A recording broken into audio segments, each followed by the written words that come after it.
I believe in God our Father. I believe in Christ the Son. I believe in the Holy Spirit.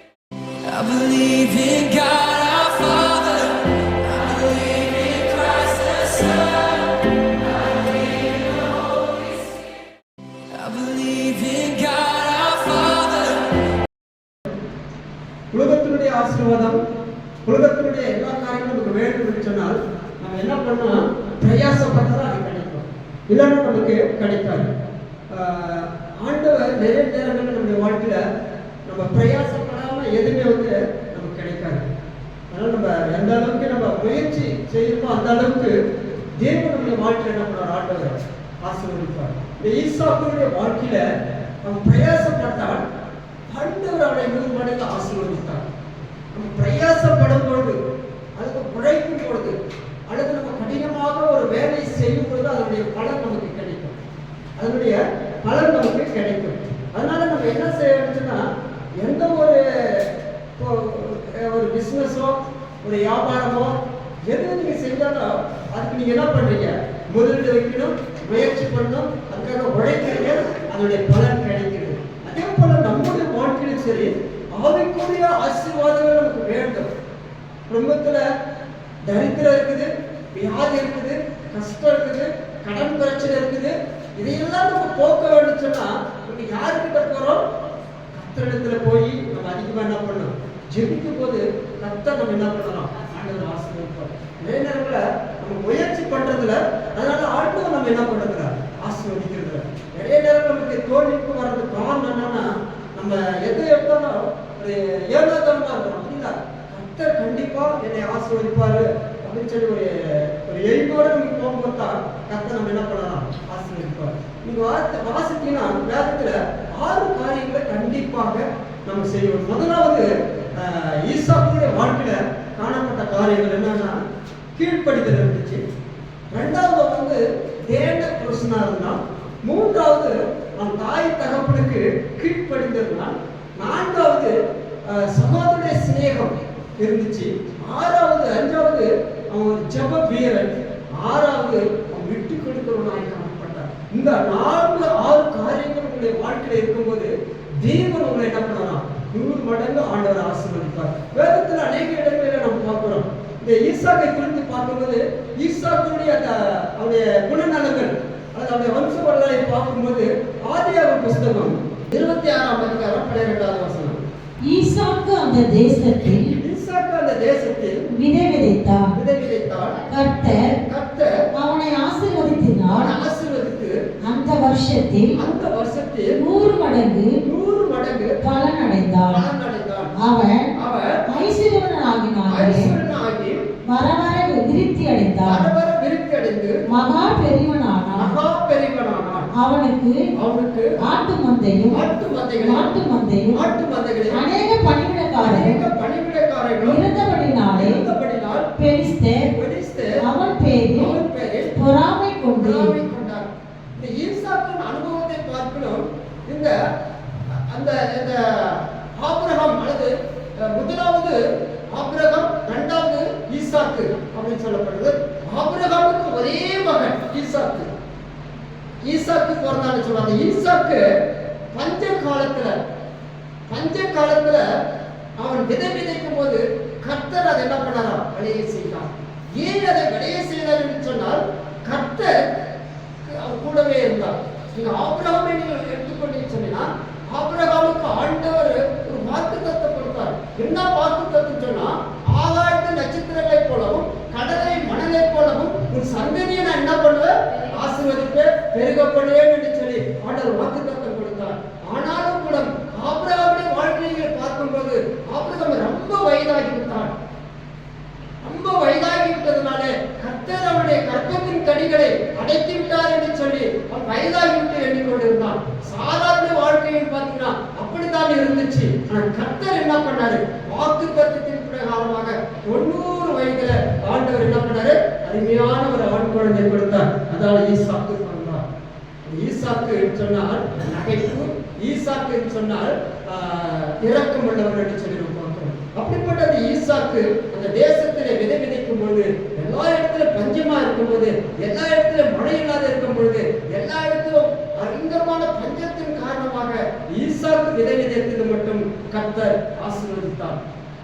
காரணம் இருக்குது.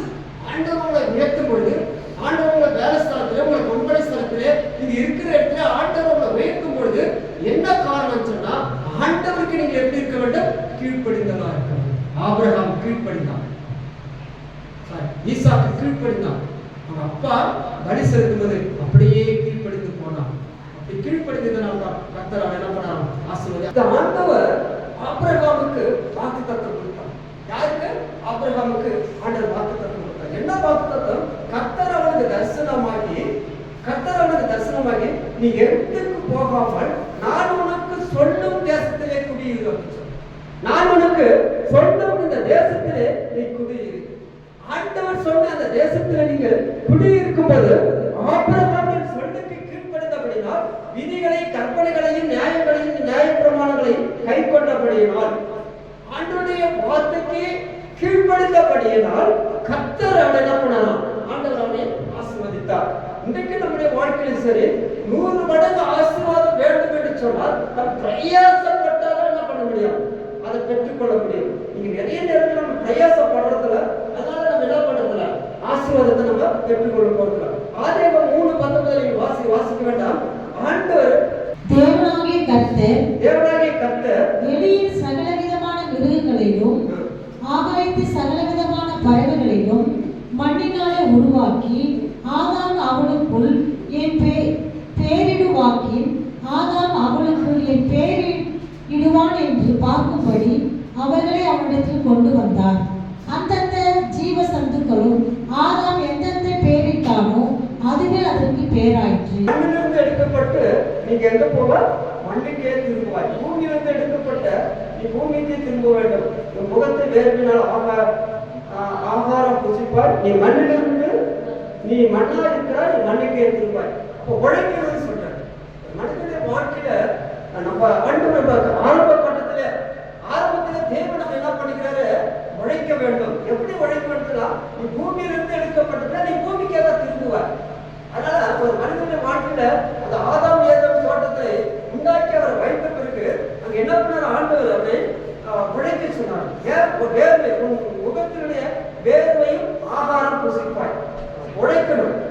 எந்த அளவுக்கு உழைக்கணுமோ அந்த அளவுக்கு உழைத்து ஆண்டவர். ஈசாக்கு விதவிதத்திற்கு பிறகு கர்த்தர் அவங்க என்ன சொல்றாருன்னா, செயல்பட வேண்டும். ஆண்டவருடைய விதையை விதைக்கிறோம், செயல்படணும். அல்லது கிரியை உள்ள விசுவாசம், கிரியை இல்லாத விசுவாசம். கிரியை செய்கிற விசுவாசம் செயல்படுகிற விசுவாசம். ஒரு இடத்துல இன்னொரு இடத்துல செயல்படுகிற விசுவாசம். ஆனா ஈசாக்கு அந்த இடத்துல தான் இருந்தார். அவரு அந்த எட்டு தேசத்துக்கு வேற தேசத்துக்கு பஞ்சத்துக்காக என்ன பண்ணல, அவர் வேற எங்கேயும் போகல. போகாதது காரணம் என்னன்னா, கர்த்தர் என்ன சொன்னார்? அந்த தேசத்துல நீ அங்கதான் இருக்கணும்னு சொன்னார். அப்படி இருந்ததுனாலதான் கர்த்தர் என்ன பண்ணாராம்? அவருடைய விதையை கர்த்தர் ஆசீர்வதித்தார். இங்க பிரசங்கி 11ஆம் அதிகாரம் 14ஆவது வசனம். காற்றை கவனிக்கிறவன் விதைக்க மாட்டான், மேகங்களை நோக்குகிறவன் அறுக்க மாட்டான். ஒரு காற்றை கவனிக்கிறவன் விதைக்க மாட்டான், மேகங்களை பார்க்கிறவன் ஆண்டவர் சொன்னா அங்க அதை திரும்ப படிக்க. காற்றை கவனிக்கிறவன் விதைக்க மாட்டான், மேகங்களை நோக்குகிறவன் அறுக்க மாட்டான். காற்றை கவனிக்கிறவன் விதைக்க மாட்டான், மேகங்களை நோக்குகிறவன் அறுக்க மாட்டான். ஏன்னா காற்று எப்ப வரும் எப்ப வீசுறது தெரியாது. நிறைய நேரத்துல நிறைய விவசாயிகள் காற்றை பார்த்துட்டே இருப்பாங்க. இந்த பக்கம் காத்து அடிக்குது, மழை வராது. மேகத்தை பார்த்துட்டே இருப்பாங்க, சாக்கு பக்கம் சொல்லிட்டே இருப்பாங்க. அப்படிப்பட்டவங்க என்ன பண்ண? விதைக்க மாட்டாங்க. நம்ம காற்றையும் பார்க்க கூடாது, மேகத்தையும் பார்க்க கூடாது. நம்ம விதைக்க வேண்டிய அந்த விதைத்தை கரெக்டான அந்த டைம்ல நீங்க என்ன பண்ண விதைத்தாதான் என்ன பண்ணுங்க, நமக்கு விதை கிடைக்கும். இல்லைன்னா அந்த விதையானது நமக்கு பலன் இல்லாம போயிடும். நிறைய நேரத்துல நம்ம விதைக்கிறோம், அது பலன் கொடுக்குதா? காற்றே பார்த்து இருப்பாங்க நிறைய பேர். காற்று எந்த பக்கம் வீசுது அப்படின்னு காற்று நம்ம பார்க்க கூடாது, அந்த இதையே நம்ம பார்க்க கூடாது. மேகங்களையும் நோக்குகிறவன் அறுக்க மாட்டான். அதனால நம்ம ஏற்ற வேலையில ஏற்ற நேரத்துல ஆண்டவரை நோக்கி பார்க்கணும்னு சொல்றாரு. முதல் வருஷத்துல வாசிச்சுனா உன் ஆகாரத்தை தண்ணீர் மேல் போல் அநேக நாட்கள் பின்பு அது பலனை கொடுக்கும். அப்ப நம்ம முதலாவது விதைக்காம போயிட்டு காத்த பார்த்து பிரயோஜனம் கிடையாது. விதைச்சாதான் நமக்கு என்ன உண்டு? அறுவடை உண்டு. கண்ணீரோடு விதைக்கிறவன் கண்ணீரத்தோடு அறுப்பான். அறுக்கிறவனுக்கு தான் தெரியும் அந்த விதை, அந்த பாடுகள், அந்த கஷ்டங்கள். அதே போல நம்முடைய வாழ்க்கையும் சரி, ஆவிக்குரிய போராட்டத்துல எந்த அளவுக்கு நம்ம நிலைத்திருக்கிறோமோ அந்த அளவுக்கு தேவன் நம்முடைய வாழ்க்கையில் என்ன பண்ணுவான்? ஆண்டவர் நிறுத்துவார். ஏன்னா கடைசி காலத்துல இந்த தேசத்துல என்ன இல்லாம போயிடுமா? பஞ்ச காலம் வரும். பஞ்ச காலத்துல வேத புஸ்தகம் இல்லாம போயிடுமா? ஆமோஸ் 8வது அதிகாரம் 11வது வசனம் படிச்சு பாருங்க. இதோ நான் தேசத்தின் மேல் பஞ்சத்தை அனுப்புவேன், நாட்கள் வரும். ஆகையால் குறைவினால் உண்டாக்கி பஞ்சகாலம் அல்ல. இதோ நான் தேசத்தின் மேல் பஞ்சத்தை அனுப்புவேன், நாட்கள் வரும். இதோ நான் தேசத்தின் மேல பஞ்சத்தை அனுப்புவார். ஒரு நாளைக்கு பஞ்சம் வரும். இந்த தேசத்துல பஞ்சத்தை அனுப்புவது ஆதாரம் குறைவில்லாமல் உண்டாகி பஞ்ச காலம் அல்ல, ஜன குறைவினால் உண்டாகுகிற தாகமும் அல்ல. கர்த்தருடைய வசனம் கேட்க கெடாதபடிக்கு பஞ்சத்தை அனுப்புவேன். கர்த்தருடைய வசனத்தை கேட்காதபடிக்கு, கர்த்தருடைய வசனத்தை கேட்காதபடிக்கு பஞ்சம் அனுப்பும் என்று கர்த்தராகிய ஆண்டவர் உரைக்கிறார். பஞ்ச காலத்துல வேதம் கிடைக்காம போயிடுமா? இப்ப நம்ம வேதத்தை வாசிக்கிறோம், செபிக்கிறோம், பைபிளை நம்ம பயங்கரமாக கொண்டு போறோம், வெளியில அங்க கொண்டு போறோம், வேத புத்தகத்தை எடுத்து கொண்டு போகிறோம். ஒரு காலம் வருமா? அப்படிப்பட்ட காலத்துல என்ன கிடைக்காம போயிடுமா? கர்த்தருடைய வசனம் கேட்க கிடையாது பஞ்சத்தை அனுப்புவார் ஆண்டவர். இப்ப பஞ்சம் வரும். பஞ்ச காலத்திலும் கர்த்தருக்காய் கீழ்ப்படுகிற பிள்ளைகளை ஆண்டவர் என்ன பண்ணாராம்? ஈசாக்கை ஆண்டவர் உயர்த்தினார். காரணம் என்னன்னா அவன் கீழ்ப்படிந்தான். இது நம்ம கீழ்ப்படியும் போதுதான் கர்த்தர் நம்மை உயர்த்துவார். லூக்கா சுவிசேஷம் 8வது அதிகாரம் 11வது வசனம் வாசித்து பாருங்க. அந்த ஊமையின் கருத்தாவது, அந்த ஊமையின் கருத்தாவது விதை விதை தேவனுடைய வசனம். தேவனுடைய வசனம். வழியருகே விதைப்பட்டவர்கள் வழியருகே விதைக்கப்பட்ட விதை வசனத்தை கேட்கிறவர்களாய் இருக்கிறார்கள். வசனத்தை கேட்கிறவர்களாய் இருக்கிறார்கள். அவர்கள் விசுவாசித்து ரட்சிக்கப்படாதபடிக்கு பிசாசானவன் வந்து அவன் வசனத்தை அவர்கள் இருதயத்திலிருந்து எடுத்துக் கொள்கிறான். அந்த ஓமையின் கருத்தாவது விதை தேவனுடைய வசனமா இருக்கிறது. விதையானது தேவனுடைய வசனமா இருக்கிறது. நீங்க விதைத்தாதான் அது அறுக்க முடியும். நீங்க சுவிசேஷம் சொன்னாதான் ஆத்மா அறுவடை செய்ய முடியும். ஆவிக்குரிய காரியத்தை வாசிக்கும் போது அந்த விதையானது தேவனுடைய வசனமா இருக்கிறது. அப்ப அந்த விதையானது தேவனுடைய வசனமா இருக்கும்போது நாம் எப்படி விதைக்க வேண்டும்? வழியறிக்கை விதைக்கப்பட்ட விதையானது எப்படி இருக்குதா? கேட்கிறவர்களுக்கு அது விசுவாசித்து ரட்சிக்கப்படாதபடிக்கு பிசாசு வந்து அந்த வசனத்தை என்ன பண்றான்னா இருதயத்திலே எடுத்துக் கொள்கிறான். வழியறிக்கை சொல்லப்பட்ட விதை, அல்லது முள்ளுள்ள இடத்துல விதைக்கப்பட்ட விதை, அல்லது பாறை மேல விதைக்கப்பட்ட விதை. கடினமான ஒரு இதயம் உள்ளவர்களுக்கு சுவிசேஷம் சொன்னா அது கேட்கவே மாட்டார்கள். எதுவா இருப்பாங்க, கேட்பாங்க, கொஞ்ச நாள் விட்டு விடுவாங்க. இந்த காதல வாங்கி இந்த காதல விட்டு விடுவாங்க. அதுதான் வசனம் சொல்லப்பட்டிருக்குது. காதுள்ளவர் கேட்கப்படுவார். வசனத்தை அவர்கள் இருதயத்திலிருந்து சாத்தான் என்ன பண்றான்? விதைக்கிறோம், சுவிசேஷம் சொல்றோம், ரட்சிக்கப்படுங்க, மனம் திரும்புங்க, ஆண்டவருடைய ராஜ்யம் வரப்போகுது, நியாயத்திற்கு உண்டு, பாவத்தை குறித்து நியாயத்தை குறித்து ஆண்டவர் கண்டித்து உணர்த்தினாரு. ஒரு நாளைக்கு உங்களுக்கு ஜட்ஜ்மெண்ட் இருக்குது, கண்டிப்பா நீங்க மனம் திரும்ப வேண்டும் சொல்லி நம்ம சுவிசேஷத்தை அறிவிக்கிறோம். அறிவிப்பினால எத்தனை பேர் ரட்சிக்கப்பட்டிருக்கிறார்கள்? ரட்சிக்கப்பட்டவர்கள் தான் சொல்றாரு. ஆண்டவருக்கு நீங்கள் எப்படி இருக்குமா? 30, 60, 100 நீங்க பலன் கொடுக்கணும். காலம் பஞ்ச காலம் வரும்பொழுது வசனத்தை நம்ம எந்த அளவுக்கு நம்ம வேதத்தை ஆராயிரமோ அந்த அளவுக்கு உங்களுக்கு நித்திய ஜீவன் உண்டு. வேதம் சொல்லப்பட்டிருக்கு. 2 தீமோத்தேயு 4ஆம் அதிகாரம் 2வது வசனம் வாசிங்க. சமயம் வாய்த்தாலும் வாய்க்காவிட்டாலும் ஜாக்கிரதையா திருவசனத்தை பிரசங்கம் பண்ணும். எல்லா நீடிய சந்தோஷத்தோடும் உபதேசத்தோடும் கண்டனம் பண்ணி கடிந்து கொண்டு புத்தி சொல்லு. சமயம் வாய்த்தாலும் வாய்க்காவிட்டாலும் ஜாக்கிரதையா திருவசனத்தை நம்ம பிரசங்கம் பண்ணணும். இன்னைக்கு ஜாக்கிரதையா பண்ணணும். சமயம் வாய்த்தாலும் வாய்க்காவிட்டாலும் நேரம் கிடைக்கும் போதெல்லாம் ஆண்டுடைய அந்த விதையை நம்ம விதைக்க வேண்டும் சொல்லப்பட்டது. இன்னைக்கு நேரம் இல்லைன்னு சொல்லவே முடியாது. எல்லாருக்கும் ஆண்டு நமக்கு டைம் கொடுத்திருக்கிறார். ஆனா நம்ம தான் என்ன பண்றோம்? இன்னைக்கு சோம்பேறியாக வாழ்ந்து கொண்டு இருக்கிறோம்.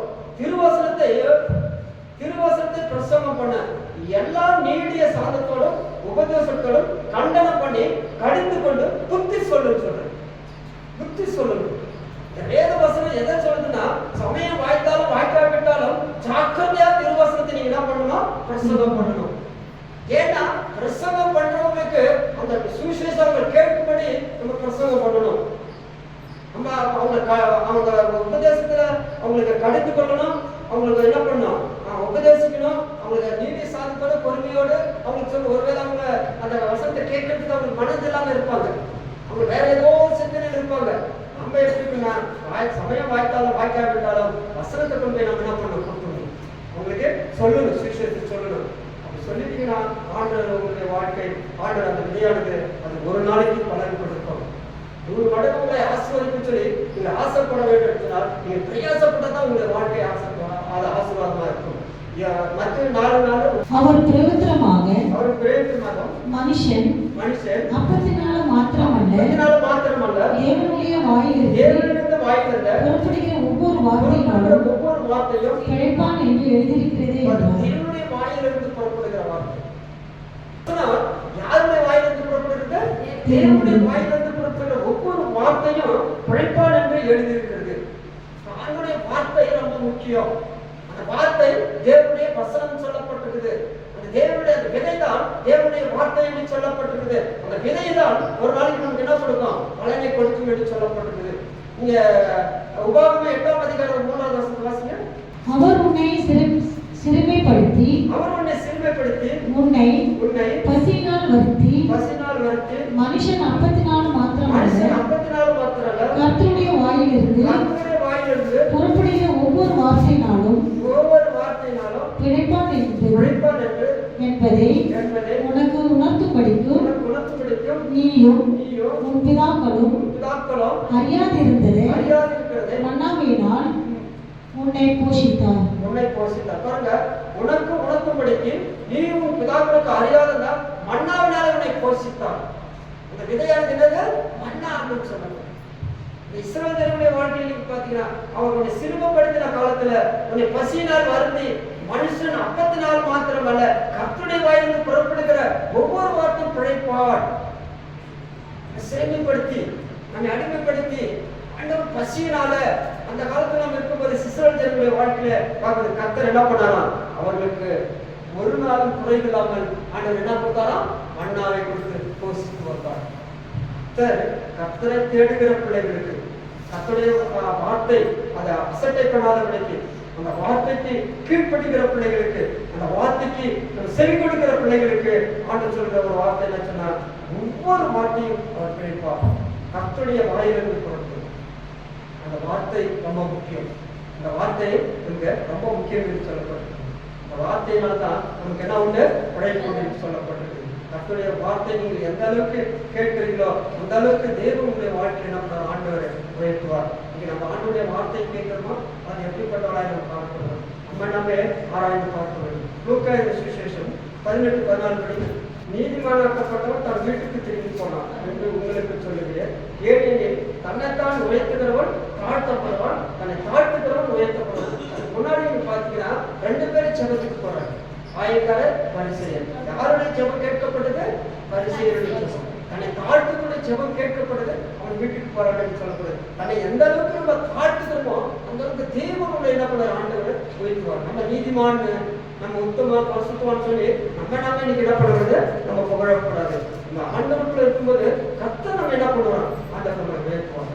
ஆண்டவர் சரியான நேரத்துல இந்த பாடுகள் மத்தியில, வியாதிகள் மத்தியில கர்த்தர் நம்ம என்ன பண்ணுவோம், உயர்த்துவார். இங்க நீதிமொழிகள் 10:25 பாத்தீங்கன்னா, நீதிமானுடைய ஆசீர்வாதம் அவங்களுக்கு சிரசு மேல இருக்கு, வாசிக்க வேண்டாம், அவருடைய சிரசு மேல இருக்கு என்று சொல்லப்படுது.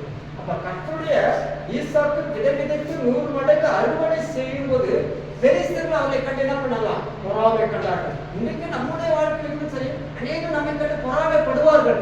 படுகிற நாட்களில நம்ம என்ன பண்ணணும்னா, நம்ம ஆண்டவருக்காக தாழ்த்தப்படும் போது கர்த்தர் நம்மளை உயர்த்தப்படுவார் என்று சொல்லப்படும். 2வது கருத்தை நீங்க வாசித்தீங்கன்னா, இப்போது இம்மையிலும் துன்பங்களோடு கூட நூறத்தனையா வீடுகளையும் சகோதரர்களையும் தாய்களையும் பிள்ளைகளையும் நிலங்களையும் நிலைகளையும் மறுமையிலும் நித்திய ஜீவனையும் அடைவான் என்று மெய்யாகவே உங்களுக்கு சொல்கிறேன். பாருங்க, பேதுரு வந்து கேட்கிறார், ஆண்டவரே நாங்க உண்மை பின்பற்றி வருகிறோம், எங்க வீடு நிலம் ஆஸ்தி சொத்து எல்லாத்தையும் நாங்க உண்மை பின்பற்றி இருக்கிறோம், எங்களுக்கு என்ன கிடைக்கும்?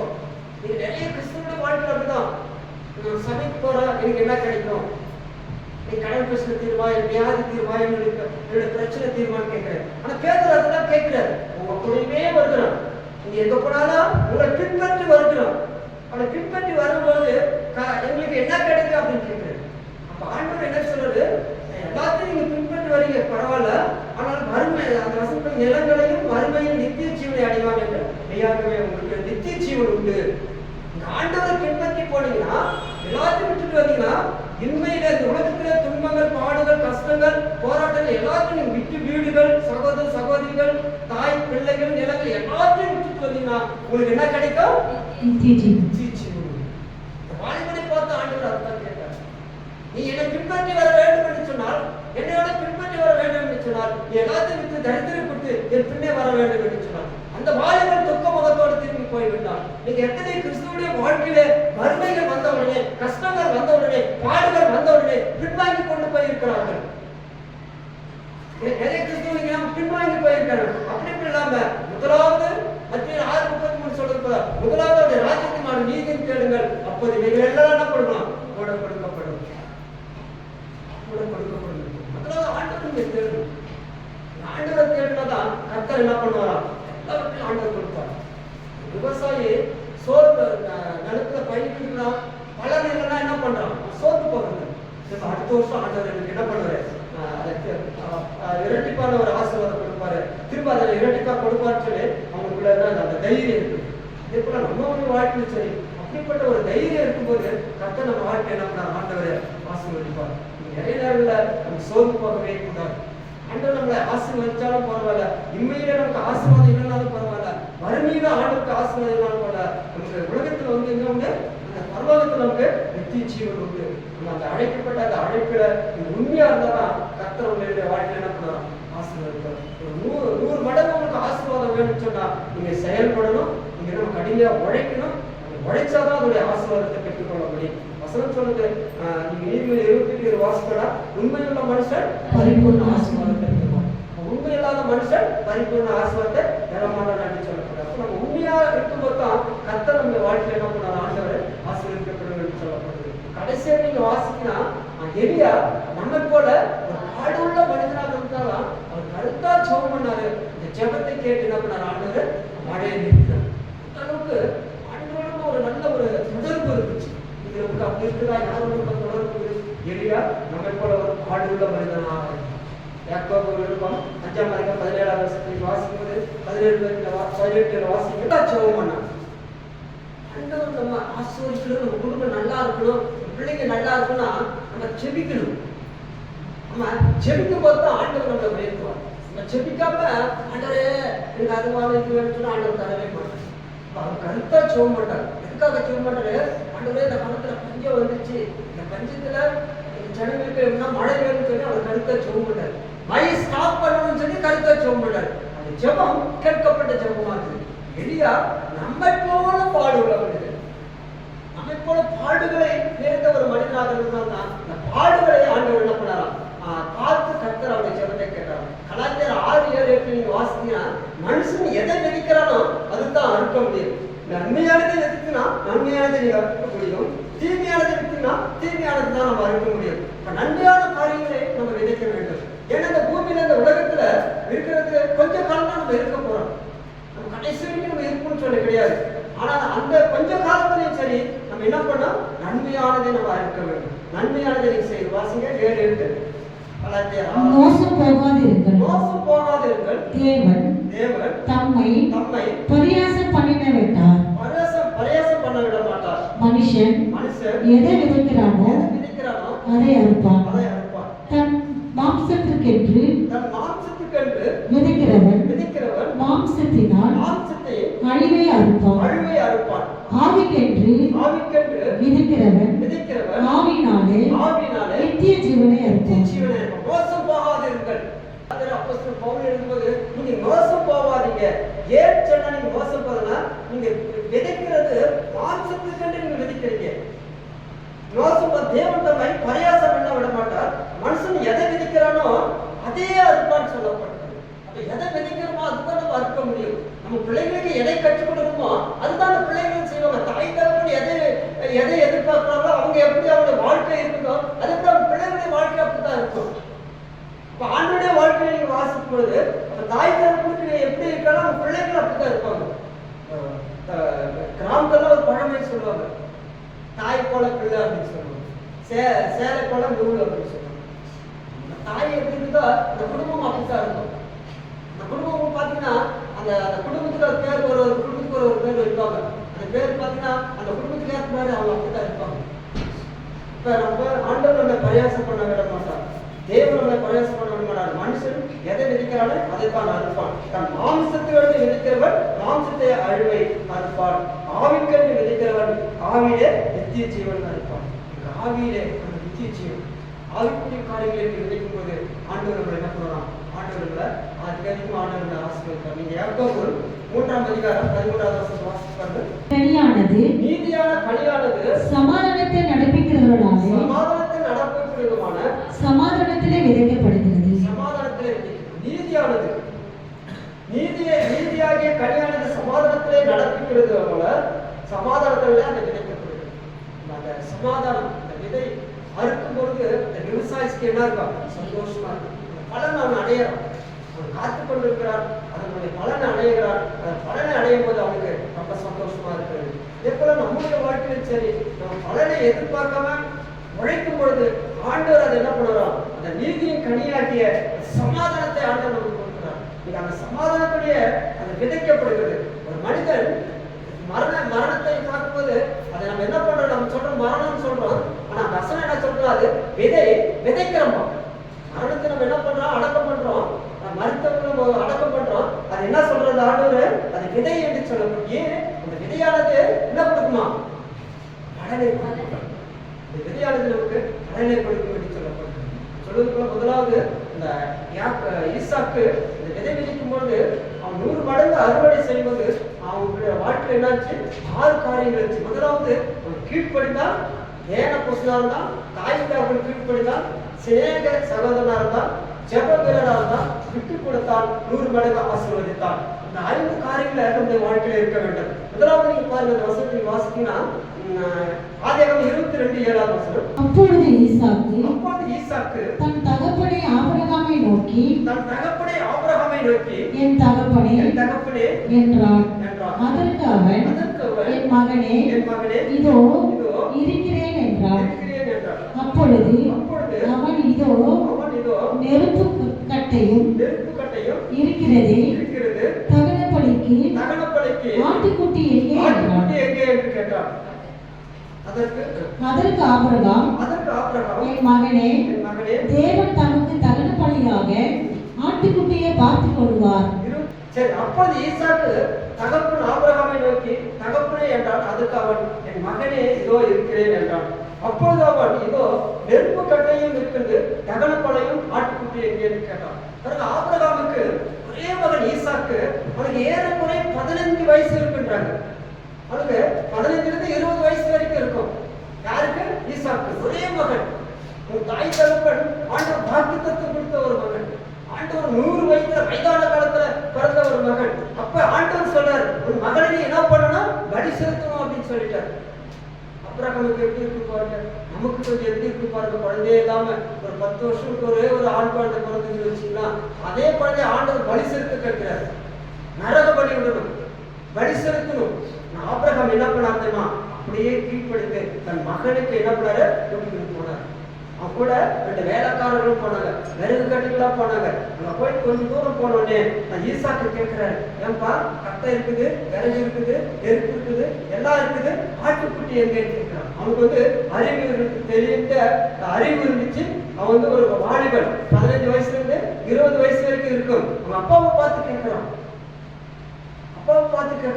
இந்த 7வது வசனம் பார்த்தீங்கன்னா, அந்த பலியில் இருப்பது கர்த்தர் நம்ம திரும்பி வர பண்ணுவார், கர்த்தர் நம்மளை பார்த்துக் கொள்வார். ஈசாக்கு இருக்கிறாரு, விறகு இருக்குது, வழிபடுறதுக்கு அந்த அறிவு இருந்துச்சு. ஆபிரகாமுக்கு ஏறக்குறைய 115 வயசு, அவருக்கு வயசாகி போச்சு. அவன் உடனே தேவனுக்கு கீழ்ப்படித்தான். உடனே என்ன பண்ணார்? கீழ்ப்படிந்ததுனால தான் கர்த்தர் என்ன பண்ணார்? ஆண்டவரை ஆசீர்வதித்தார். நீங்க நம்ம கீழ்ப்படியும் போது கர்த்தர் உங்களை தேடி ஆண்டவர் 100 மடங்கு ஆசீர்வாதம். ஆபிரகாம் சொன்ன அந்த வார்த்தைக்கு அப்படியே ஈசாக்கை பலி செலுத்துவதற்கு மோரியா தேசத்துக்கு கொண்டு போனார். கர்த்தர் என்ன பண்ணாரு? பார்த்துக் கொள்வார். கர்த்தர் பார்த்துக் கொள்வார். யெகோவா உயிரே என்று கர்த்தர் பார்த்துக் கொள்வார். அப்படிப்பட்ட ஒரு இந்த faith, அந்த விசுவாசம் நமக்கு வேணும். இந்த அல்ப விசுவாசம் என்றால் 100 மடங்கு நம்ம அறுவடை செய்ய முடியாது. ஈசாக்கு அந்த தேசத்தில் அறுவடை செய்ய ஒரே ஒரு காரணம் என்ன சொன்னா, அவனுடைய தாய் தகப்பன் அவன் கற்றுக் கொடுத்தது என்னன்னா கீழ்ப்படிதல். அவன் கீழ்ப்படித்ததால் தான் கர்த்தர் அவனை என்ன பண்ணாராம்? அந்த தேசத்திலே ஆண்டவர் அவனை உயர்த்தினார். ஆண்டவருக்கு நம்ம கீழ்ப்படிதல் நம்ம கீழ்ப்படிக்கிற அந்த குடும்பம் பழுகி பெருகி ஆண்டவர் ஆசீர்வதிப்பார். முதலாவது கர்த்தருக்கு நீங்கள் முதலிடம் கொடுக்கணும். இரண்டாவது, ஈசாக்கு ஒரு தேவ புருஷனா இருந்தான். வேதத்தை எந்த அளவுக்கு நாம் தியானிக்கிறோமோ அந்த அளவுக்கு உங்களுடைய ஆசீர்வாதம் ஆண்டவர் உங்களை தேடி வருமா. ஆதியாகம புஸ்தகம் 24ஆம் அதிகாரம் 63ஆவது வசனம் படிங்க. ஈசாக்கு சாயங்கால வேளையிலே தியானம் பண்ண வெளியே போயிருந்து தன் கண்களை ஏறெடுத்து பார்த்த பொழுது ஒட்டகங்களை வர கண்டான். அடுத்த வசனம், ரெபெக்காளும் தன் கண்களை ஏறெடுத்து ஈசாக்கை கண்ட பொழுது. ஈசாக்கு சாயங்கால வேளையிலே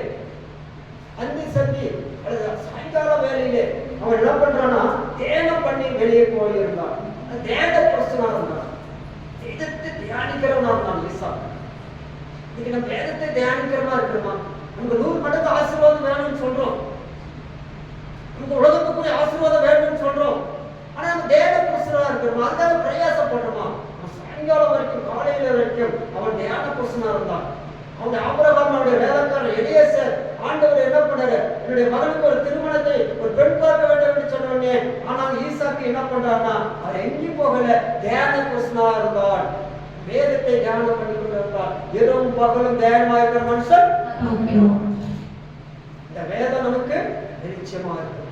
இந்த வேதம் நமக்கு தீபமா இருக்குது. இந்த வேதத்துல எந்த அளவுக்கு நம்ம அசை போடுகிறோமோ அந்த அளவுக்கு உங்களுடைய வாழ்க்கை ஆண்டவர் உயர்த்துவார். இரவும் பகலும் தியானமாக இருக்கிற மனுஷன். நீங்க கிராமத்துல தான் போய் பாத்தீங்கன்னா அந்த மாடு பாருங்க, புல்லு இருக்கு, நல்லா மேயும். அவனை கட்டி போட்டீங்கன்னா அதை அசை போட்டுக்கிட்டே இருக்கும். அதே போல நம்ம வசனத்தை கேட்கிறோம், வாரம் வசனத்தை கேட்டு நீங்க வீட்டுல போய் என்ன பண்ணணும்? அசை போடணும்.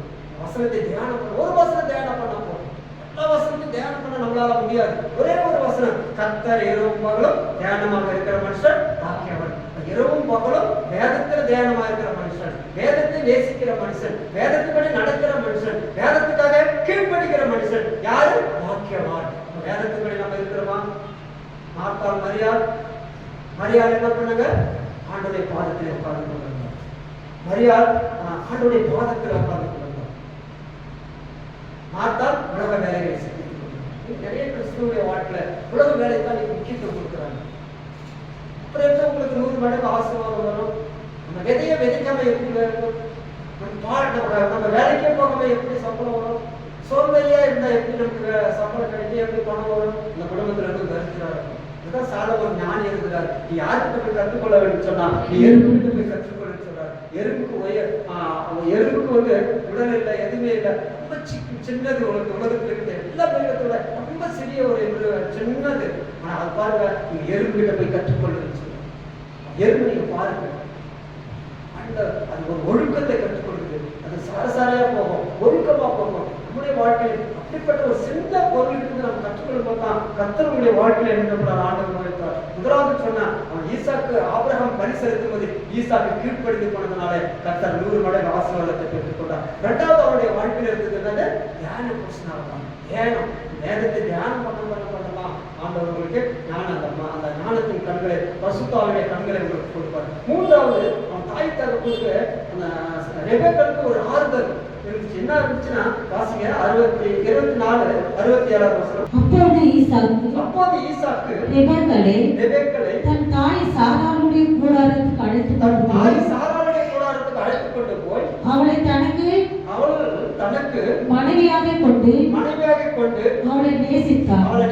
என்றால் ஈசாக்கு தன் தாயாக கொண்டிருந்த துக்கம் ஆறுதல் நீங்கி அடைந்தான்.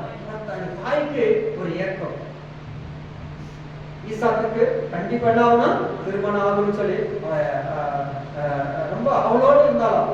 அதனால்தான் ஈசாக்கு என்ன பண்ணாரு, ரெபெக்கா அந்த ஈசாக்க அங்க விட்டு போய் என்ன பண்ணாரு, இதுதான் உடைய தாய் அப்படின்னு சொல்லி யாருக்கிட்ட சொல்றாரு, சாராள் கிட்ட அப்படி சொல்றாரு. ஈசாக்குடைய மனைவியை அறிமுகப்படுத்துறார், நேசிக்கிறார். இல்ல தனக்கு அந்த தாய்க்கு ஒரு துக்கம் இருந்துச்சு, அந்த துக்கத்தை என்ன பண்ணாரு, அவர் ஆறுதல் படுத்தினார். இன்னைக்கு நம்முடைய வாழ்க்கையில பாருங்க, உங்களுக்கு அப்படிப்பட்ட ஒரு துக்கம் இருந்துச்சுன்னா கர்த்தர் என்ன பண்ணாரு, அந்த ஏற்ற வேலையில ஏற்ற நேரத்துல கர்த்தர் அவங்க என்ன பண்ணாராம், ஆண்டவரை உயர்த்துவார். நம்ம இன்னைக்கு அந்த தாய் தரப்புகளுக்கு கீழ்ப்படுகிறவரா இருக்க வேண்டும். இந்த தாய்க்கு ஒரு துக்கம் இருந்துச்சு, தாய்க்கு அந்த துக்கம்னா ஐயோ என்னுடைய மகளுக்கு திருமணம் ஆகலையே சொல்லி ஒரு துக்கம் இருந்துச்சு. அதனால ஈசாக்கு என்ன பண்ணாரு, என்னுடைய ரெபெக்காவை கூட்டிட்டு போய் இந்த கூடாரத்துல காமிக்கிறாரு.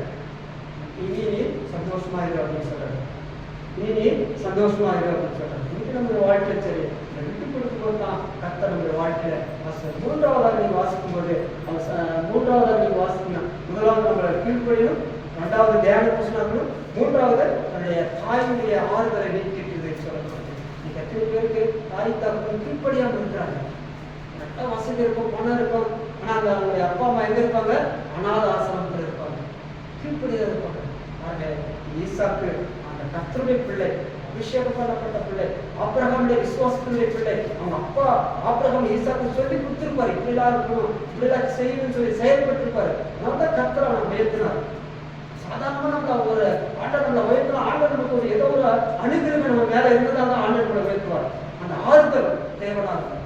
ஆறுதல் போய் அந்த தகப்பன் தாய்க்கு என்ன செய்யணும்னு சொல்லி அவன் துக்கப்படும் ஐயோ மகனுக்கு திருமணம் ஆகாத போயிடுவேன்னு சொல்லி கவலையோட இருந்திருக்கலாம். ஆனா அந்த கவலையை என்ன பண்ணாரு, ஈசாக்கு நீக்கினார்.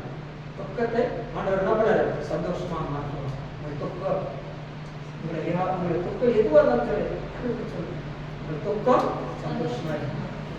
வருத்தப்பட்டு பாரசவங்கள எல்லாரும் என்னிடத்தில் ஓடுவாங்க, நான் உங்களுக்கு இளைப்பாறுதல் தருகிறேன். ஆண்டவர் உங்களுக்கு இளைப்பாறுதல் தருவார். ஆண்டவர் உங்களை என்ன பண்ணாரு, ஆசீர்வதிப்பார் என்று சொல்லப்பட்டது. கடைசியாக நீங்க வாசிக்கினா சகோதரனுடைய சிநேகம் இருந்துச்சான். யாருடைய சகோதரர் சிநேகம் சொன்னால் இஸ்மவேலுடைய சிநேகம் இருந்துச்சு.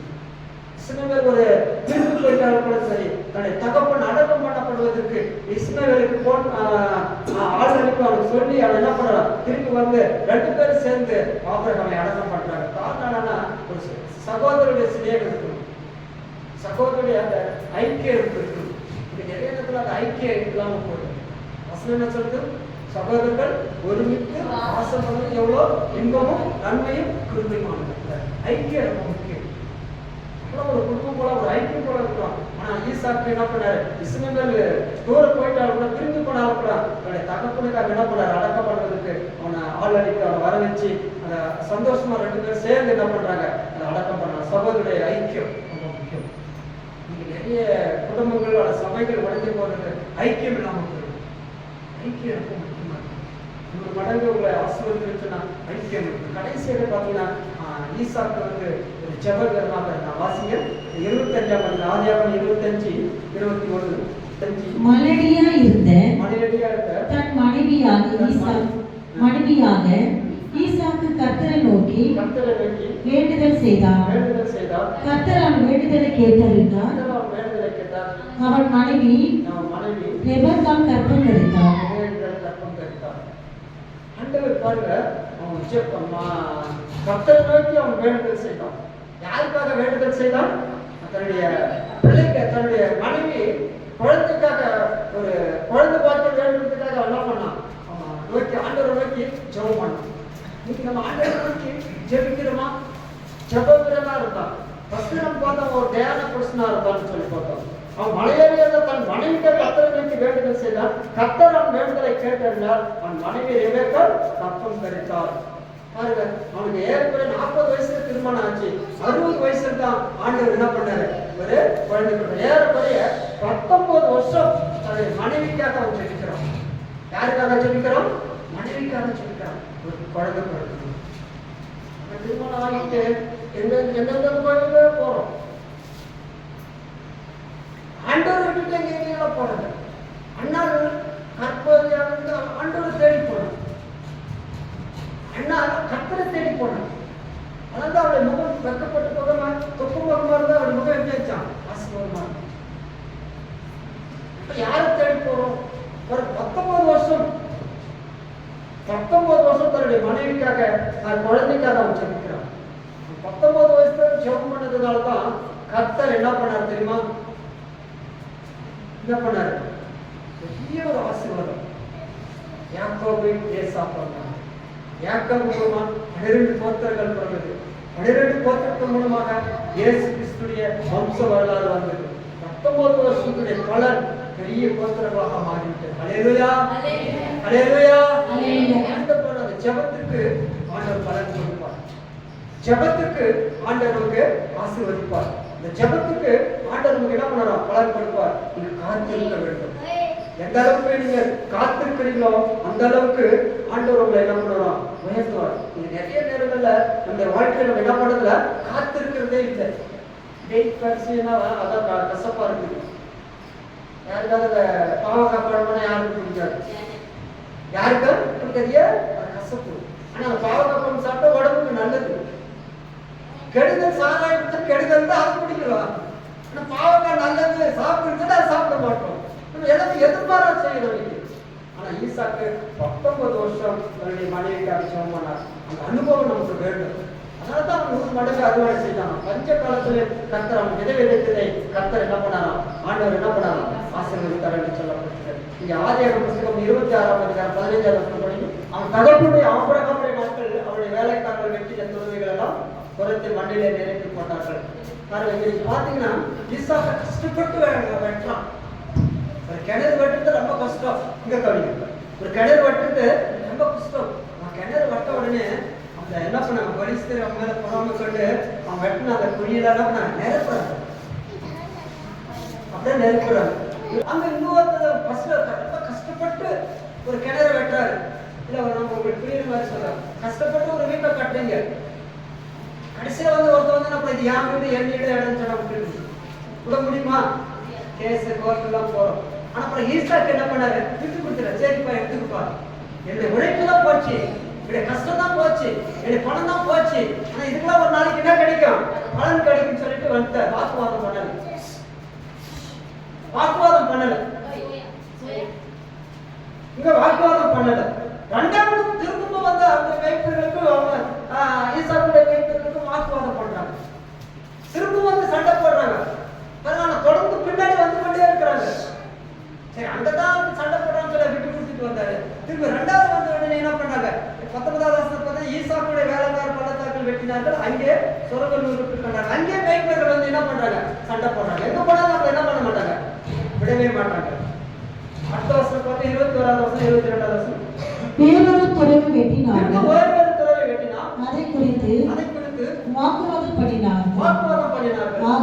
ஆகையால் அதற்கு சித்தான என்று பெயரிட்டார். எங்க போனாலும் ஈசாக்கு தொடர்ந்து இந்த பெலிஸ்தர்கள் என்ன பண்றாங்க? அவங்க தொடர்ந்து வந்துட்டே இருக்கிறாங்க. இப்படி அவங்க என்ன பண்ண விடக்கூடாது. கஷ்டப்பட்டு உழைச்சு இந்த கிணறு வெட்டுறோம். கிணறு வெட்டினா தண்ணி வந்த உடனே அவங்க என்ன பண்றாங்க? இது எங்களுக்கு போகலான்னு திரும்பவும் வந்து வெட்டுறான். அதுக்கும் அவங்க விட்டு கொடுத்துறாங்க. மூன்றாவது பாருங்க, 22ஆவது வசனம் வாசிங்க. பின்பு அவரிடம் விட்டு பெயர்ந்து வேறொரு துறவி வெட்டினார். அதை குறித்து அவர்கள் வாக்குவாதம் பண்ணவில்லை. அப்பொழுது அவன் நாம் தேசத்திலே பழுகும் பெருகும்படி இப்பொழுது கர்த்தர் நமக்கு இடம் உண்டாக்கினார். கர்த்தர் நமக்கு இடம் உண்டாக்கினார் என்று சொல்லி அதற்கு பெயரிட்டார். ஆண்டவருக்கு அவர்கள் வாக்குவாதம் பண்ணவில்லை. அப்போது அவர் நாம் தேசத்திலே பழுகும்படிக்கு இப்போது கர்த்தர் நமக்கு ஒரு இடத்தை உண்டாக்கினார். பாருங்க, முதலாவது ஒரு கிணறு வெட்டாங்க, அங்க பிரச்சனை. இரண்டாவது ஒன்று வெட்டாங்க, பிரச்சனை. மூன்றாவது வெட்டாங்க, பிரச்சனை. ஆனா நான்காவது பாருங்க, கர்த்தர் என்ன பண்ணாரு? அந்த இடத்துக்கு எங்க போய் வெட்டினாலும் சரி, கர்த்தர் என்ன பண்ணாராம்? ஆண்டவர் அவனை பழுகை பெருக்கி ஆண்டவர் ஆசீர்வதித்தார். அல்லேலூயா. இன்னைக்கு நம்முடைய வாழ்க்கையில சரி, ஆண்டவருக்காய் விட்டு கொடுக்கும் போது கர்த்தர் அவனை என்ன பண்ணாராம்? ஆண்டவர் அவனை உயர்த்தினார். ஈசாக்கு விட்டு கொடுத்துட்டார். உழைப்பு, கடினம், ஆனா எல்லாத்தையும் விட்டு தான் இந்த 21 வருஷத்துல வாசிக்கணும், 21, 22 வாசிக்கணும்னா கர்த்தர் அவன் என்ன பண்ணாரா? ஆசீர்வதிக்கிறார். நாம் தேசத்திலே பழகும்படிக்கு இப்போது கர்த்தர் நமக்கு இடம் உண்டாக்கினார் அப்படின்னு சொல்லி அதற்கு ரெகோபத் என்று பேர். ரெகோபத் என்று சொன்னார் அழுகி பெருகும்படி. கர்த்தர் நமக்கு ஒரு இடத்தை கொடுத்திருக்கார், கர்த்தர் நமக்கு ஒரு வீட்டை கொடுத்திருக்கார், கர்த்தர் நமக்கு ஒரு சம்பளை கொடுத்திருக்கார், கர்த்தர் நமக்கு ஒரு வியாபாரத்தை கொடுத்திருக்கார், கர்த்தர் நமக்கு என்ன பண்ணுகிறாரு? இந்த இடத்துல எந்த வாக்குவாதமும் வராது என்று சொல்லி கர்த்தர் என்ன பண்ணாரு? அதை பழகி பெருகி போயிருந்தா. அல்லேலூயா. 100 மடங்கு ஆசீர்வாதம் எவ்வளவு கஷ்டம் இருக்கு. சாதாரணமான 100 மடங்கு ஆசீர்வாதத்தை பெற்றுக்கொள்ள முடியாது. ஆண்டவரே நம்ம விதையை, அந்த தேவனுடைய வசனத்தை விதைக்கும் பொழுது அது என்னன்னா 100 மடங்கு கர்த்தர் அவனை என்ன பண்ணான்? ஆசீர்வதித்தார். முதலாவது ஈசாக்குடைய வாழ்க்கையில கீழ்ப்படிதல் இருந்துச்சு. இரண்டாவது அவருடைய வாழ்க்கையில தியான கிருஷ்ணன் தான். மூன்றாவது தன்னுடைய தாய் தகப்பனுக்கு அவருடைய ஆறுதல் நீங்கிட்டு தன்னுடைய சகோதர சிநேகம், அந்த சகோதரனுடைய சிநேகம் அவர்களுக்குள்ள இருந்துச்சு. கண்ட சகோதரத்துல அன்பு கூறாங்க, காணாத தேவனத்துல எடுத்து அன்பு கூறுவோம். அதை நம்ம பார்க்கணும், நேரில் வராங்க, அவங்க நம்ம பிரைஸ் லார்ட் சொல்லணும். ஏன் சொல்லணும்? அது கர்த்தருக்கு சொல்லணும். முந்திக் கொள்ளணும். கணம் பண்ணுகிற ஒருவருக்கு முந்திக் கொள்ளணும். அந்த சகோதரர் ஐக்கியம் இருக்கும். சகோதர ஐக்கியம் தான் இந்த வாழ்க்கை நம்ம செய்வதெல்லாம் கர்த்தர் என்ன பண்ணலாம்? வாய்க்கை செய்வாராம். செப்பகரனா இருந்தான். அவருடைய மனைவிக்காக 19 வருஷம் ஜெபம் பண்ணதுனாலதான் கர்த்தர் என்ன பண்ணாரு? யாக்கோபு ஏசாவை கொடுத்தாரு. இந்த யாக்கோபு மூலமாக என்ன பண்ணாரு? ஆண்டவர் 12 கோத்திரத்தை ஆண்டவர் வர்த்திக்க பண்ணினார், ஆசீர்வதித்தார். அந்த 12 கோத்திரத்தின் மூலமாக தான் ஆண்டவராக இயேசு கிறிஸ்து தாவீதுடைய வம்சம், அது இயேசு கிறிஸ்து பிரதார் என்று சொல்லி பார்க்கிறோம். கடைசியாக அவன் விட்டு கொடுத்தான். இந்த பெலிஸ்தர் அவனை எங்கெல்லாம் அவர்களுக்கு விரோதமாக வந்தார்களோ அங்கெல்லாம் விட்டு கொடுத்து போனதுனால கர்த்தர் அவருடைய வாழ்க்கை குடும்பத்தை கர்த்தர் என்ன பண்ணாராம்? ஆசீர்வதித்தார். இன்னைக்கு நம்ம வாழ்க்கையில் சரி விட்டு கொடுக்கும் போது கர்த்தர் நம்மளை ஆசீர்வதிப்போம். விதையானது தேவனுடைய விதையை நம்ம எங்க விதைக்கிறதா ரொம்ப முக்கியமானது. பாறையில விதைக்கிறோமா, முள் செடியில விதைக்கிறோமா, அல்லது நல்ல நிலத்துல விதைக்கிறோமா, அதாவது வழியறிக்க விதைக்கிறோமா? 4 விதமானப்பட்ட மக்களை நம்ம சந்திக்கிறோம் அந்த உலகத்துல. நல்லவங்க இருக்கிறாங்க, நல்லவங்க கூட நடிப்பாங்க, நம்ம கூட குழி பறிப்பாங்க. சில பேர் என்ன பண்ணுங்க? அந்த வசனத்தை கேட்டு அவங்க என்ன பண்ணுவாங்க? 100 மறுபதும் பலனை கொடுப்பாங்க. அவங்க எங்க போவாங்க? நித்திய ராஜ்யத்துக்கு போவாங்க. அந்த விவசாயி தன் நிலத்தை பயிரிடுவதற்கு அவன் பாதுகாப்பாங்க. அந்த டைம், அந்த காலம் வர வரைக்கும் அவன் பார்த்துருப்பான். சரியான நேரத்தில் அந்த விவசாயி தன் நிலத்தை பயிரிடும் போது அவன் என்ன பண்றான்? ஆசீர்வாதத்தை பெற்றுக் கொடுக்கிறான். அந்த உலகத்துக்குரிய ஆசீர்வாதம் இல்ல, ஆவிக்குரிய ஆசீர்வாதம் பரலோகத்தில் நமக்கு உண்டு. இந்த உலகத்துக்குரிய ஆசீர்வாதம் டெம்பரரி தான். இந்த உலகத்துக்குரிய ஆசீர்வாதம் இந்த உலகம் ஒரு நாளைக்கு அழிஞ்சு போயிடும். அழியாத ஒரு நித்தியமான நித்திய ஜீவன் பரலோகத்தில் உண்டு. இங்க ஆவிக்குரிய காரியங்கள்னா அன்பு, சமாதானம், இடிப்பொருமை, தயவு, நற்குணம், இச்சையடக்கம், இதுதான் ஆவிக்குரிய ஆசீர்வாதங்கள். பூமிக்குரிய ஆசீர்வாதங்கள் பண, ஆசை, சொத்து இந்த பூமியோட இருக்கும். அது உலகத்தோட கூட ஒன்று போகும். உலகத்தோட தான் இருக்கும். அது ஒரு நாளைக்கு அழிஞ்சு போயிடும். அழியாதது தேவனுடைய வார்த்தை. இந்த வார்த்தையானது 100 வருவதும் 30 பலனை கொடுக்கும். கடைசியாக எபிரேயர்கள் நிறுவனம் 11ஆம் அதிகாரம் 20ஆவது வசனம். விசுவாசத்தினாலே ஈசாக்கு வரும் காரியங்களை குறித்து யாக்கோபையும் ஏசாவையும் ஆசீர்வதித்தார். விசுவாசத்தினாலே யாக்கோபு தன் மரண காலத்தில் யோசேப்பினுடைய குமாரர் இருவரையும் ஆசீர்வதித்து தன் கோலின் முனையிலே சாய்த்து கொண்டார். விசுவாசத்துல ஈசாக்கு வரும் காரியங்களை குறித்து என்ன பண்ணலாம்? ஆசீர்வதித்தார். தனக்கு ஒரே குமாரனாக வழியாக ஒப்புக் கொடுக்கப்பட்ட மருத்துவருக்கு ஒருவனையும் பாவனையாக திரும்பி பெற்றுக் கொண்டார். இந்த 20ஆவது வசனத்தில் வாசிங்கள். விசுவாசத்தால ஈசாக்கு வரும் காரியங்களை குறித்து யாக்கோபையும் ஏசாவையும் ஆசீர்வதித்தார். கடைசியில ஈசாக்கு என்ன பண்ண? தன்னுடைய வரும் காரியங்களை குறித்து அவர் ஆசீர்வதிக்கிறார். யார் ஆசீர்வதிக்கிறாரு? யாக்கோபையும் ஏசாவையும் ஆசீர்வதிக்கிறார். இது கீழே அடுத்த வருஷத்துக்கு பாருங்க. விசுவாசத்துல யாக்கோபு தன் மரணத்தை யோசேப்புடைய குமாரர் இருவரையும் ஆசீர்வதித்து தன் கோல் முனையை சார்ந்து கொடுக்கப்பட்டார். இன்னைக்கு நம்முடைய வாழ்க்கையில் சரி, இந்த விசுவாசத்தினால ஈசாக்கு வரும் காரியங்களை குறித்து ஆண்டவர் என்ன பண்ணலாம்? ஆசீர்வதித்தார். வரும் காரியங்களுக்கு ஆண்டவர் வரது ஆண்டவர் நம்ம பிள்ளைகளை நம்ம என்ன பண்ணலாம்? பிள்ளைகளுக்கு சொத்து சுதந்திரம் வைக்கணும். அதை விட நமக்கு ஆவிக்குரிய சொத்து சுதந்திரம் வைக்கும்போது கர்த்தர் நம்ம என்ன பண்ணலாம்? நம்ம குடும்பத்தை ஆண்டவர் ஆசீர்வதிப்பார். ஈசாக்கு யாக்கோபை ஆசீர்வதிச்சார். வருங்காலத்துல 12 கோத்திரங்களாக மாறியது. அன்னைக்கே அவங்களுடைய அப்பா ஆசீர்வாதம் தான் பிள்ளைகளுக்கு தொடர்ந்து வந்துச்சு. தொடர்ந்து ஆண்டுடைய பிள்ளைகளா இருக்கும்போது ஈசாக்கு விதைக்கு அந்த இடத்துல 100 மடங்கு அறுவடை செய்வது தகப்பன் செய்த எல்லாவற்றுக்கும் உண்மை உணவாக இருந்தனால்தான் கர்த்தர் நாளுக்கு நாள் அவன் என்ன பண்ணா விருத்தி எடுத்தான். சாவிது நாளுக்கு நாள் விருத்தி எடுத்தான். கர்த்தருடைய கிருபை, கர்த்தருடைய கரம் அவன் மேல இருந்துச்சு. கர்த்தருடைய கரம் நம்ம மேல இருக்கும்போது ஆண்டவர் என்ன பண்ணுவாரு? நம்மையும் நம்ம குடும்பத்தையும் பிள்ளைகளையும் தேவன் நம்ம என்ன பண்ணுவாரு? அந்த ஆசீர்வதிப்பார். ஆசீர்வதிக்க வேண்டும் சொன்னா அந்த ஆண்டுக்கு முதலிடம் கொடுக்கணும். முதலாவது அந்த ராஜ்யத்தையும் அந்த நீதிய தேவைகள் அப்போது இவைகளெல்லாம் கூட கொடுக்கணும். ஆண்டுக்கு முதலிடம் கொடுக்க கர்த்தர் என்ன பண்ணாரு? ஆண்டவருடைய ஆசீர்வதிப்பார். உண்மையுள்ளவராக இருப்போம். உண்மையுள்ள மனுஷன் நிறைய கொண்டு ஆசீர்வாதம். எந்த இடத்துல நம்ம உண்மையா இருக்கணுமா? குடும்பத்துல, வேலை செய்கிற இடத்துல, இங்க இருக்கிற இடத்துல உண்மையுள்ளவரா இருக்க கர்த்தர் உங்களை எங்க கொண்டு போவாரு? பரலோக ராஜ்யத்துக்கு கொண்டு போவார். பரலோக ராஜ்யத்துக்கு கீழ்ப்படியும் தான் கர்த்தர் நம்ம என்ன பண்ணலாம்? ஆசீர்வதிப்பார். ஒரு வசனம் 12 வாசிக்கினா இந்த உலகத்துல பாத்தீங்கன்னா பாரமானவைகளே நம்ம சுற்றி நம்ம சூழ்ந்து கொண்டிருக்குது. இதெல்லாம் நீங்க தள்ளிட்டு என்ன பண்ணா யாரை நோக்கி பார்க்கணும்? இயேசுவை நோக்கி பார்க்கணும். அவருதான் விசுவாசத்தை துவக்கிறவரும் முடிக்கிறவரும் மாட்டார். இயேசுவே நோக்கி பாருங்க. கர்த்தர் உங்களை என்ன பண்ணார்? ஆண்டவர் ஆசீர்வதித்தார். எலியா பாலைவனத்துல இருக்கும்போது கர்த்தர் என்ன பண்ணாரு? சரியான நேரத்துல ஆண்டவர் அவருக்கு ரொட்டியும் அப்பத்தையும் கொண்டு வந்து கொடுத்தார். கரெக்டான நேரத்துல கொடுத்தார். கரெக்டான நேரத்துல சரியான நேரத்துல ஆண்டவர் உயர்த்துவார். ஏற்ற நேரத்துல ஏற்ற வேலையில ஆண்டவர் கையில நீங்க அடங்கி இருக்கணும்.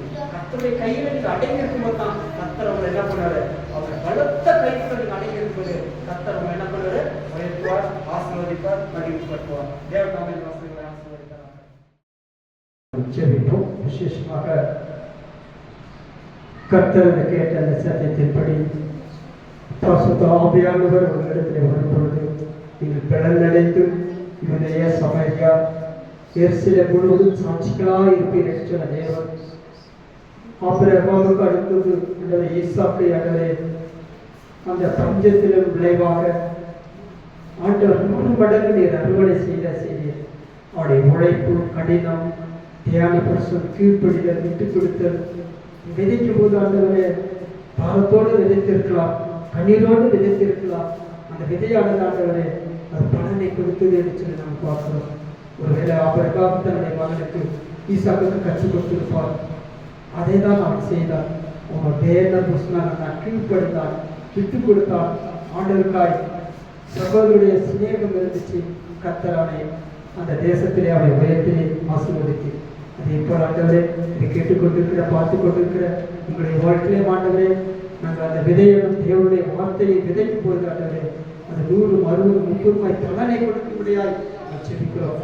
ஆண்டவரே அந்த விதைக்கும் போது நான் விட்டுக் கொடுக்கும் போது ஆண்டவரே அந்த விட்டுக் கொடுக்கிற காரியங்களிலே மிக அநேக குடும்பங்கள் பிரிந்து போய் கொண்டிருக்கிறது.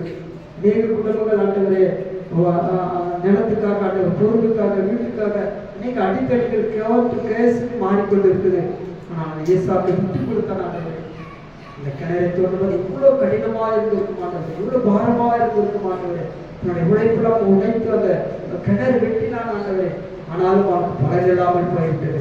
கர்த்தர் ஏற்ற வேலையில அவனை பழகி பெருக்கும்படி ஒரு நிகழ்வு போல் அவனை ஆசீர்வதித்து அதே போல் ஆண்டவரே இங்க வந்திருக்கிற ஒவ்வொரு குடும்பங்களையும் கர்த்தர் ஆண்டவரே ஒரு நிகழ்வு போல பழகி பெருக்கும்படியாய் ஆண்டவரே இன்று கண்டே எகிப்தரை காண மாட்டேன் என்று சொன்ன தேவன் ஆண்டவரே இன்று முதல் அவனை ஆஸ்வதிப்பே சொன்ன தேவன் ஆண்டவரே ஈசாக்கு விதைத்து அந்த தேசத்தில் நீ உயர்த்தினது போல் ஆண்டவரே அநேகர்கள் கிறிஸ்துவர்களுக்கு விரோதமாக ஆண்டவரே எழுப்புகிற எந்த ஆயுதமும் வாய்க்காமே போகட்டும். இந்த காத்துக்கொள்ளுடைய வாழ்க்கையிலே ஆண்டவரே நான் விட்டுக் கொடுக்க வேண்டும் ஆண்டவரே. நான் விட்டுக் கொடுக்கும்போது நான் கிட்டு போகவே மாட்டேன் ஆண்டவரே. கர்த்தர் என்னை ஏற்ற வேலையில் ஆண்டவரை உயர்த்துவார் என்று சொல்ல நம்பிக்கையோடு விசுவாசத்தோடு இருக்கிற குடும்பங்களை கர்த்தரை ஆஸ்வதிக்க ஆண்டவரே. கொடுத்த காணிக்க நன்றி செலுத்துகிறோம் ஆண்டவரே. தூரத்திலிருந்து சமீபத்திலிருந்து எங்களுக்காய் கொடுக்கிற அந்த காணிக்கை கர்த்தர் ஆசீர்வதிக்கும்படியாக செபிக்கிறோம் ஆண்டவரே. ஆண்டவரே அந்த கொடுக்கிற அந்த கரங்களை கர்த்தர் ஆசீர்வதிங்க ஆண்டவரே. அவனுக்கு ஆண்டவரே இன்னும் ஆண்டவரே அந்த கொடுக்கிற அந்த கரத்தினுடைய கரங்கள் அந்த குடும்பங்கள் 100 மடங்கு ஆசீர்வாதமா இருக்கட்டும். ஆண்டவரே அவர் செய்கிற வியாபாரத்தை ஆசீர்வதிங்க, அப்படி ஆசீர்வதிங்க. பிள்ளைகள் போகிற வேலைகளை ஆசீர்வதிங்க. படிக்கிற பிள்ளைங்களுக்கு படிப்பை கொடுங்க. வேலை இல்லாத பிள்ளைங்களுக்கு வேலை திறந்து கொடுங்க. ஆண்டவரே திருமணமாகி பிள்ளைகளுக்கு கர்த்தரின் கனிகளை கொண்டு ஆண்டவரே. ஈசாக்கு ஆண்டவரே 19 வருஷம் ஆண்டவரை ஜீவித்தார் ஆண்டவரே. ஆண்டவரே யாக்கோபு ஏசா கொடுத்தது போல ஒரு இரட்டை பிள்ளை கொடுத்தது போல ஆண்டவரே காத்திருக்கிற குடும்பங்களுக்கு கர்த்தர் கொடுக்கக்கூடிய ஆச்சரிக்கிறோம். தொடர்ந்து பாதுகாத்துக் கொள்ளுங்க. வந்திருக்கிற சிறு பிள்ளைகளுக்கா வாலிப பிள்ளைகளுக்கா வர தடைப்பட்ட குடும்பங்களுக்கு ஆச்சரிக்கிறோம். தொடர்ந்து பாதுகாத்துக் கொள்ளுங்க. பரிசுத்தப்படுத்துங்க ஆண்டவரே. அதை நடக்கிற அந்த திருமண காரியங்களை கர்த்தர் வழிபடுங்க. ஆசீர்வாதம் வழிபடுத்துங்க. இந்த குடும்பங்களை ஆசீர்வதிக்க வேண்டும் ஆச்சரிக்கிறோம் ஆண்டவரே. கர்த்தர் பெரிய காரியம் செய்யுங்க. எண்ணி முடியாத அதிசயங்களை அற்புதங்களை செய்யுங்க ஆண்டவரே. ஏதோ யோனத்தோடமோ வரவில்லை ஆண்டவரே. கர்த்தர் இந்த இடத்துல கொண்டு வந்து பிள்ளைகள் ஒரு நீதியின் கனியாக அந்த சமாதானத்தை விதைக்கப்பட்டிருக்குது ஆண்டவரே. இந்த சமாதானத்தை நீ கொடுத்திருக்கிறீர் ஆண்டவரே. இந்த சமாதானத்தை ஆண்டவரை கெடுக்காதபடிக்கு கர்த்தர் ஆண்டவரை பாதுகாத்துக் கொள்ளக்கூடிய ஆசீர்வதிக்கும்படியா ஆச்சரிக்கிறோம். தொடர்ந்து பாதுகாத்துக் கொள்ளுங்க. பரிசுத்தப்படுத்துங்க. பிதா குமாரன் பரிசுத்தாவினால வந்திருக்கிற குடும்பங்களை கர்த்தர் ஆசீர்வதிக்கும்படியா ஆச்சரிக்கிறோம். இயேசு கிறிஸ்து விளையாட்டு நம் செலுத்த வச்சு ஒரு நல்ல பிதாவே. என் ஆத்துமாவே கர்த்தரை ஸ்தோத்திரி. என் முழுவதுமே பரிசுத்த நாமத்தை ஆத்துமாவே கர்த்தரை ஸ்தோத்திரி. நம்முடைய கர்த்தராகிய இயேசு கிறிஸ்துவின் கிருபை, பிதாவாகிய தேவனுடைய அன்பும் பரிசுத்த ஆவியானவருடைய அன்பிற்கும் இங்க வந்திருக்கிற அனைவரோடும் இயேசு கிறிஸ்துவின் 2 வரைக்கும் மட்டும் நீடித்து நிலைத்திருப்பதாக. ஆமென். ஹல்லேலூயா.